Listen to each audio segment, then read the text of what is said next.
Agrupaciones de trabajadoras y trabajadores se refieren a proyectos sobre corresponsabilidad parental. Diputados plantean sus expectativas para cuenta presidencial. Académicos de educación superior denuncian irregularidades laborales. Comisión de Constitución estudia proyecto que permite renuncia voluntaria de parlamentarios. Reciben a representantes de Fiscalía por fortalecimiento del control de identidad.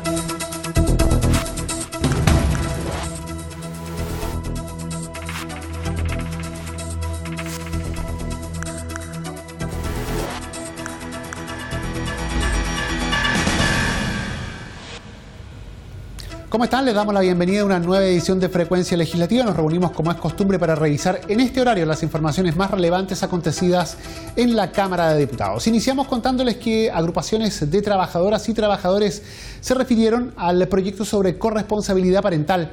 En la Comisión de Mujeres y Equidad de Género asistieron representantes de la Central Unitaria de Trabajadores y de la Agrupación de Empleados Fiscales. Los detalles los vemos a continuación. Un amplio respaldo entregaron a la iniciativa que refunde 5 mociones en materia de extensión de sala cuna, postnatal, fuero a los padres y aumento de los días de permiso parental, agrupaciones de trabajadores y trabajadoras de la CUT y de la agrupación de empleados fiscales. Ante la Comisión de Mujeres y Equidad de Género, presidida por la diputada Camila Vallejo, las y los trabajadores valoraron la propuesta y pidieron avanzar en igualdad de derechos entre hombres y mujeres.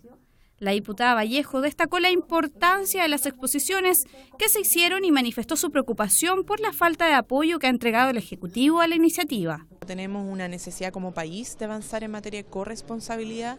Los hombres también lo están exigiendo, están deseando estar más con sus hijos, pero más allá del deseo, lo que tenemos que dar como señal a nivel de Estado, a nivel de país, es que avanzamos en igualdad. Y cuando hablamos entonces de fuero maternal, cuando hablamos de prenatal, postnatal, maternal, cuando hablamos de permiso para las mujeres, ¿por qué no lo hablamos respecto a los hombres? ¿Por qué los hombres, cierto, no tienen una protección de su trabajo cuando son padres? ¿Por qué los hombres no pueden tener un permiso parental o paternal de, en vez de 5 días, 1 mes? Y eso es la duda que nosotros nos ponemos sobre la mesa cuando el Ejecutivo dice no están las condiciones o es un desincentivo para las empresas. Avanzar en esa dirección, es decir que si es un desincentivo el fuero maternal, no importa, pero si es un desincentivo el fuero paternal, sí nos preocupamos. La diputada Jimena Osandón dijo valorar todas las iniciativas que apunten a resguardar la maternidad y paternidad de las y los trabajadores y destacó un proyecto de su autoría que va en la misma dirección. Hay distintas formas. Una cosa, lo que propone Camila Vallejo, que es igualar el fuero maternal con el paternal, y para mi gusto mi proyecto es bastante más viable, va en la misma dirección, va a proteger al hombre que va a ser padre y a la mujer en el minuto del parto y el primer tiempo, que hace relación con el aviso anticipado de despido, pero con 180 días. A ver, estamos todos convencidos que la maternidad y la paternidad la tenemos que resguardar, estamos todos súper convencidos que la corresponsabilidad es un tema que hoy día se tiene que hacer, pero también tenemos que saber que la empresa a veces puede decidir entre una persona y otra, dado el tema de la fertilidad, paternidad, maternidad. Entonces son 3 ecuaciones que tenemos que conjugar con mucho realismo y yo diría que con menos idealismo. La comisión continuará recibiendo audiencias con el propósito de recoger las diferentes visiones en relación al proyecto de ley. Desde más y mejores políticas sociales hasta la rebaja de los sueldos de las autoridades son algunas de las expectativas que plantearon diputados, representantes de todos los sectores en la previa de la cuenta presidencial. En esta cuenta presidencial, Valparaíso tiene demandas claras, no solo por el cambio de horario del evento, que implica una gestión social y policial inédita, sino porque además las autoridades de la región esperan que se cumplan los compromisos adquiridos. Así lo señalaron el diputado Jorge Brito y el alcalde de la ciudad, Jorge Charp. Realmente veo más entusiasmo en el gobierno en disponer a las policías en contra de las organizaciones sociales que en contra de las bandas de narcotraficantes que suministran pasta base en nuestras comunas. Yo veo más entusiasmo en el gobierno en desviar el foco de atención que en hablar de cómo viene a la región, que es capital de los campamentos en Chile, a no hacerse cargo. Esperemos que hayan cifras, que hayan compromisos, que hayan avances y no tanta palabrería que creemos que se queda en eso. Yo espero que el presidente aproveche esta oportunidad en su discurso, más que para los llamados al patriotismo, más el llamado a trabajar en conjunto para poder sacar adelante los temas que le importan a la gente. Tarifa rebajada al adulto mayor, tren rápido Santiago-Valparaíso, ley de puertos, son cosas que van a afectar positivamente la vida de los chilenos y en este caso los habitantes de la región de Valparaíso.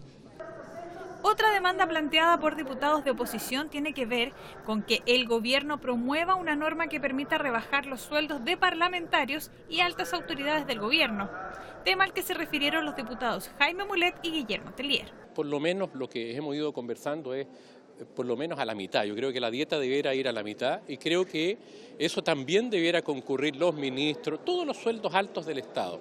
Y esos recursos que el Estado se ahorra debieran ir, por ejemplo, a las jubilaciones más bajas, digamos. La situación de la dieta hoy día es impresentable. Nosotros nos sentimos incómodos muchas veces votando situaciones teniendo estos sueldos tan elevados. O sea, esta es una postura política en serio que estamos trabajando con los comunistas, con el Frente Amplio y queremos que el Ejecutivo haga lo propio. Así como queremos rebajar los sueldos de los parlamentarios, nos parece que no es una buena medida que en la reforma tributaria se esté planteando devolverle $1.000 millones a los más ricos de este país. A nosotros nos parece que si hay redistribución, que si hay voluntad por hacerlo, tiene que ser en toda la línea. Pero los parlamentarios queremos dar el ejemplo. Y en vez de estar planteando que se reduzca el número de parlamentarios, lo que hay que plantear es que se baje el sueldo. Los diputados Gabriel Asensio y Gastón Saavedra señalaron que es necesario que el gobierno comprometa reformas sociales transformadoras y que no busque responsabilidades en años anteriores. Yo lo único que le pediría al presidente es que diga la verdad, que hable de la verdad que tenemos en materia económica, que hable, ¿no es cierto?, del problema que tenemos en materia de seguridad pública, que hable de la verdad que tenemos en el poco crecimiento y en la falta de empleo o la mantención de los niveles de desempleo que tenemos en Chile, y que no le eche la culpa a nadie, absolutamente a nadie, que por favor, sería tan vergonzoso escuchar que los problemas de Chile son de responsabilidad del gobierno de la presidenta Bachelet. Eso sería vergonzoso. Se requiere que el presidente le anuncie al país una agenda pro crecimiento, una agenda pro innovación, una agenda para la generación de empleo decente, una agenda para retomar la confianza de la ciudadanía en el país y no sigamos, por lo tanto, con los rezongos, con las exclusiones y con una pirotecnia de proyectos que no tienen certidumbre para las inversiones, para la innovación, para el empleo y para la justicia social en el país. Pero para que esto ocurra, a juicio del diputado Alejandro Santana, es necesario que la oposición no asuma un rol obstruccionista. El gobierno va a seguir desarrollando una política pública que le llegue a todos y principalmente a la clase media, a la gente más modesta. Y donde se convoque no solamente a esta oposición que ha contribuido, que también la tenemos que reconocer, a aprobar la idea de legislar, entre otras cosas, la reforma tributaria o la reforma pensiones, que se pongan con los chilenos, que se pongan con el debate, donde efectivamente hay matices, hay diferencias, pero que no puede ser de ninguna forma obstruccionista. A las 8 de la noche, con 20 minutos, se espera la llegada del presidente Sebastián Piñera al Salón de Honor del Congreso Nacional en Valparaíso. 10 minutos más tarde comenzaría a rendir su cuenta presidencial. Todo esto podrá seguirlo en una transmisión especial de todas las plataformas de la Cámara de Diputados. La precarización de las funciones docentes denunciaron profesores de la Universidad Técnica Federico Santa María, INACAP y DUOC en la Comisión de Educación. Solicitan que la acreditación de las casas de estudios considere la situación laboral y también levantar un estatuto docente de la educación superior. Diversos atropellos a la normativa laboral denunciaron profesores de universidades, centros de formación técnica e institutos profesionales en la Comisión de Educación. Rodolfo Torres, presidente del Sindicato Interempresas de Profesores de Universidades e Institutos Profesionales, SIPUIP, señaló que los docentes del DUOC no tienen contratos indefinidos, por lo que algunos de ellos han tomado acciones legales. A ello se sumó el despido de 106 docentes por movilizarse. Donde a los profesores se les contrata y se les pide año a año, lo que claramente es una ilegalidad que ya hemos visto que ha sido manifestada por diversas autoridades y también por el Poder Judicial.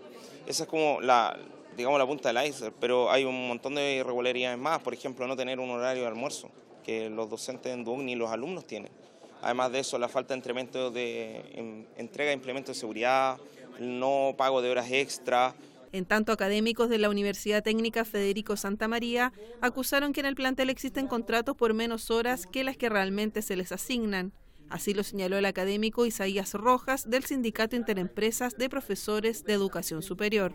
Mira, hay un número importante de profesores que no son ni académicos ni docentes, por lo tanto no están dentro de la jerarquía de la universidad, que tienen contratos de trabajo que no se ajustan a su realidad, es decir, se les contrata por 2, 3, 4, 5, 6 horas a la semana, cuando en realidad hacen 20, 25 desde un tiempo extenso, es decir, no es algo circunstancial, sino que repetido en el tiempo, y eso no se ajusta a la normativa laboral vigente. El docente planteó a los parlamentarios que esperan que las acreditaciones consideren la situación laboral de los profesores y propuso levantar un estatuto docente de la educación superior. En tanto, en INACAP, las contrataciones se realizan bajo el rol de un solo empleador, que es la universidad, pese a que los docentes se desempeñan en CFT o IP. Luis Guerrero, presidente del Sindicato Nacional de INACAP, añadió que hay una circular que permite rebajar los sueldos de los profesores. Tenemos, por ejemplo, subsistiendo dentro de la institución una circular interna que se denomina la circular 8, que permite y le faculta a los directores de carrera, por ejemplo, rebajar las cargas académicas. Y por cierto, al rebajar las cargas académicas, lo que por consecuencia eso trae una precarización del ingreso en términos de que los ingresos pueden ser variables. Y ahí nosotros tenemos la postura de que no puede haber una circular interna en una institución que esté por sobre la ley laboral. Y por lo tanto, cuando usted le baja la remuneración, lo que se deduce por consecuencia es que se están vulnerando derechos laborales fundamentales como es el salario. El diputado RN Luis Pardo informó que pedirán información a la Superintendencia de Educación sobre la realidad laboral de los docentes. Muchas de las irregularidades que denuncian son claramente faltas a la legislación laboral. Ellos mencionan reiteración de contratos a plazo fijo y determinadas normas que contravendrían la legislación laboral. Obviamente hemos tomado nota, hemos escuchado y hemos por oficio solicitado a la superintendencia que nos aporte los antecedentes respectivos para poder tener una visión más completa, pero a primera vista lo que hay son, de ser totalmente ciertas, los reclamos de los dirigentes que expusieron, son irregularidades que debieran ser corregidas por la propia Inspección del Trabajo. El parlamentario agregó que solicitarán los estados financieros de las instituciones involucradas. Y la Comisión de Constitución estudia un proyecto que permite la renuncia voluntaria de parlamentarios, una moción que reforma la Carta Fundamental para permitir la renuncia voluntaria de los legisladores a sus cargos y que está siendo analizada por la Comisión de Constitución aquí en la Cámara. La Comisión de Constitución, Legislación y Justicia de la Cámara se encuentra analizando una moción que reforma la Carta Fundamental para regular la reelección y remoción vía referéndum revocatorio de las autoridades políticas. El proyecto presentado por varios diputados, entre ellos el PPD Tucapel Jiménez, también contempla la renuncia al fuero parlamentario y el plebiscito en determinadas materias. Hoy día concejales, alcaldes pueden renunciar a sus cargos, ¿no es cierto?, por diferentes razones. Un alcalde maneja recursos, ¿no es cierto?, tiene un presupuesto anual, nosotros no tenemos, o sea, si es por importancia tiene muchas más atribuciones que un diputado y él puede renunciar. Entonces yo creo que es inentendible también que acá tengamos esa imposibilidad. Así que ojalá que esto siga avanzando, quedaron de escuchar a dos abogados más, parece, y ojalá, como te digo, yo no pertenezco a la comisión, pero ojalá que pueda ponerse en tabla, o sea, pueda ponerse en votación en algún momento. En ese aspecto, el diputado del Partido Humanista, Tomás Hirsch, miembro de la Comisión de Constitución, anunció que apoyará la moción, sobre todo considerando que el propio parlamentario decida, por motivos diversos, que ya no está en condiciones de ejercer su cargo. Hoy día existen mecanismos que nosotros hemos propuesto, incluso aquí en la comisión, con una indicación junto con los diputados mocionantes, para que exista un buen mecanismo de reemplazo que garantice que no se está jugando con el cargo. También hemos aceptado una sugerencia que se nos dio de que la renuncia no se puede ejercer durante el primer año, para que no se preste para poner una figura famosa, un cantante o alguien, y luego reemplazarlo por otro. Y por otra parte, yo creo que es bueno terminar con estas cosas tan de doble discurso a la chilena. Hoy día, en realidad, un diputado que quiere renunciar, si pertenece a la coalición de gobierno, puede hacerlo, porque basta que se ponga de acuerdo para que lo nombren ministro, con eso pierde el cargo de diputado y bueno, después deja de ser ministro, o que se vaya más de 30 días sin permiso constitucional. El diputado de la UDI, Jorge Alessandri, recordó que este mecanismo siempre ha estado presente en la Constitución chilena. Con fundamento, sin fundamento, por razones de salud, hoy día es muy restrictivo, es muy difícil para un parlamentario renunciar, tiene que ser, por ejemplo, nombrado ministro. Y algunos profesores decían que dejarlo totalmente libre, sin razones ni fundamento, podía ser peligroso por una renuncia masiva, etcétera, pero que dejarían la puerta abierta con cierta reglamentación. Yo creo que debiera ser así, que debe haber una reglamentación, quizás que el Tribunal Constitucional tenga que analizar esos fundamentos, pero lo que planteé al final de la comisión fue que nosotros legisláramos para algo que se aplique desde la próxima legislatura en adelante, para que nadie vaya a pensar que uno se está llegando a una componenda política para el periodo actual o para algún caso de un parlamentario actual. A la sesión de la instancia asistieron los académicos José Ignacio Núñez y Sebastián Soto, quienes expusieron sus puntos de vista respecto a la moción que además incluye materias referidas a limitar la actual reelección indefinida por solo un periodo adicional, implementar el referéndum revocatorio, término del fuero parlamentario y celebrar plebiscitos sobre temas de especial trascendencia. Y la Comisión de Seguridad Ciudadana recibió a representantes de la Fiscalía. Esto para conocer su opinión respecto al proyecto que fortalece el control de identidad. Para el Ministerio Público, en líneas generales, la iniciativa es correcta, aunque mostraron diferencias en cuanto al control preventivo a los menores de edad. La Comisión de Seguridad Ciudadana recibió en representación del fiscal nacional Jorge Abbott al director de la Unidad Especializada en Responsabilidad Penal y Adolescente y Delitos Violentos de la Fiscalía Nacional, Rolando Melo. El presidente de la instancia, Miguel Ángel Calisto, indicó que estos temas tienen matices y la idea de la comisión es recibir un amplio abanico de opiniones. Lo que nosotros hemos hecho en la comisión es traer a todas las opciones, a todas las opiniones que existen en materia de este proyecto que ha planteado el gobierno, que se ha enfocado principalmente en el tema del control de identidad, pero que es mucho más amplio que eso. Y en ese sentido hemos invitado a la UNICEF, hemos invitado a la Corporación Opción, que también ve temas relacionados con los derechos de los niños, también al Ministerio Público, como ya escuchamos, a las policías, también a entidades internacionales, a profesores universitarios. También es de nuestro interés escuchar a los alcaldes. ¿Cuál es la opinión de los alcaldes también? Porque ellos tienen una relación directa con esta situación vinculada a las situaciones de delito. Opinión que comparten en general los parlamentarios y parlamentarias, aunque existen diferencias entre lo que respecta al control preventivo a menores, según indicaron los diputados Jorge Alessandri y Gael Jomans. Obviamente a todos nos encantaría un país sin control preventivo de identidad y que nadie nos pidiera abrir la mochila en ninguna parte, que nadie nos controlara al subir a un avión, que nadie nos controlara al subir a un bus o al entrar a un estadio. Pero la pregunta es, ¿cuánto de nuestra libertad individual estamos dispuestos a ceder a cambio de mayor seguridad? Para subir a un avión, ¿estoy dispuesto a que me abran la maleta con tal de que no haya bombas en el avión? Yo sí. Para entrar a un estadio a ver fútbol o un recital, ¿estoy dispuesto a que me revisen con tal de que en ese lugar no hayan bombas? También. Entonces, la gran pregunta que debemos hacernos como sociedad es esa.